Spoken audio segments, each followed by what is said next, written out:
Hi, this is Shaheedah Hill, getting you over the hill to home ownership and helping you confidently buy your first home. Today, we're talking all about the numbers I want you to know to begin the process of home ownership. There are 6 numbers you need to know, and I'm going to tell you exactly why. One is your income. Number 2 is your credit scores, and I'll tell you which one is most important. Your DTI ratio is number 3. I want you to know how long you've been employed. I want you to have a good idea of your debt and your savings. And then I want you to estimate your future mortgage payment.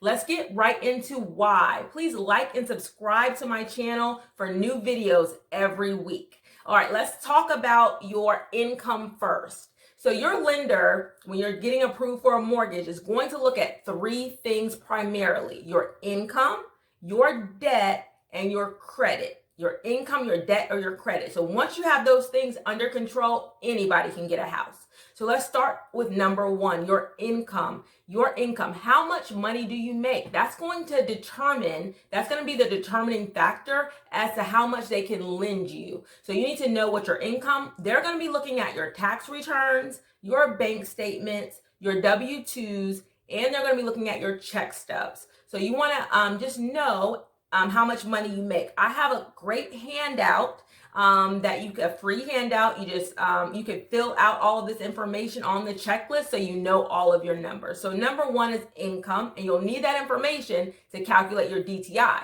So number 2 is your credit scores. You have 3 credit scores from Experian, TransUnion, and Equifax. Experian, TransUnion, and Equifax.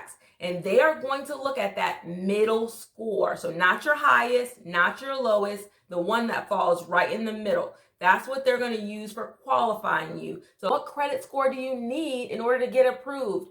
Now, the guidelines for FHA loans and for USDA loans may say that you need like a 580 credit score. However, lenders can put their own requirements on credit score. So what I'm finding is, typically speaking, you need at least a 640 for most lenders.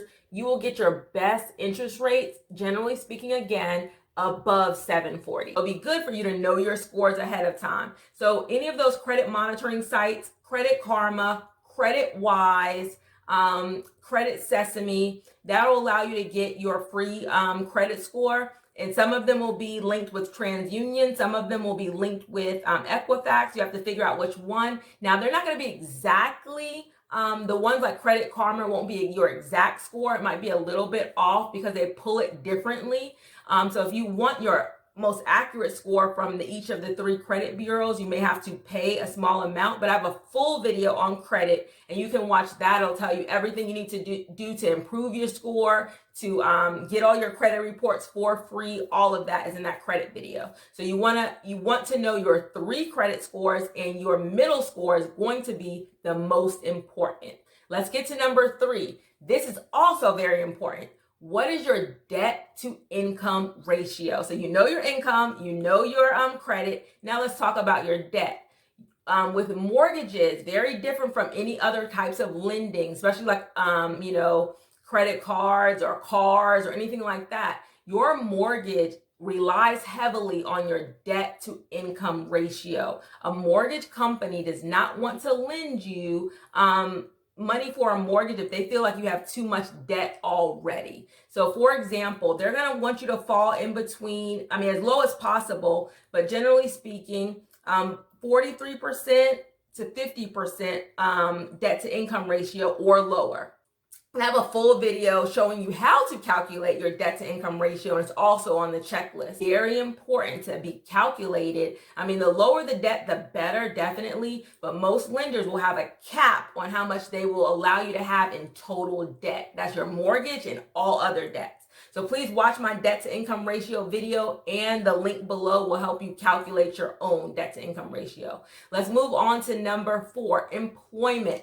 Typically speaking, employers want 2 years of employment history. So 2 years of consistent employment history. And also they if you were in school prior and you found a job in your field, they will count some of your school as toward those 2 years. So a lot of people can get or buy homes out of college or out of graduate school or out of law school, out of school. So they do count your school as employment, but typically they want 2 years of stable employment. All right, so just know how long you've been working. Now, savings. You will need some money towards your down payment and your closing costs. So you want to make sure that you save on the low end. There are some 100% financing loans like USDA or VA loans. I've talked about those loans. I'll list them below.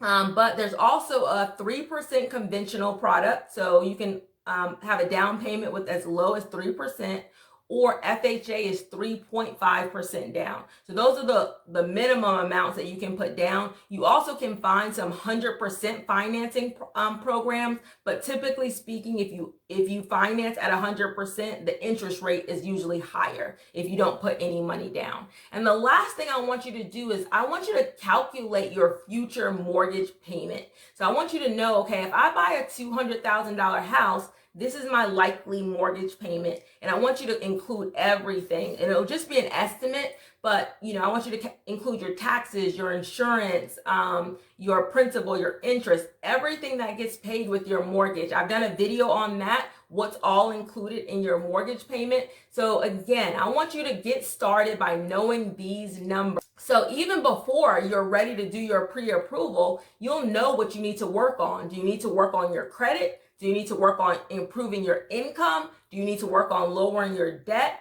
I want you to start by knowing your numbers so you know what to focus on before you begin the home ownership process. Thank you so much for watching. Please like and subscribe to my channel for new videos every week.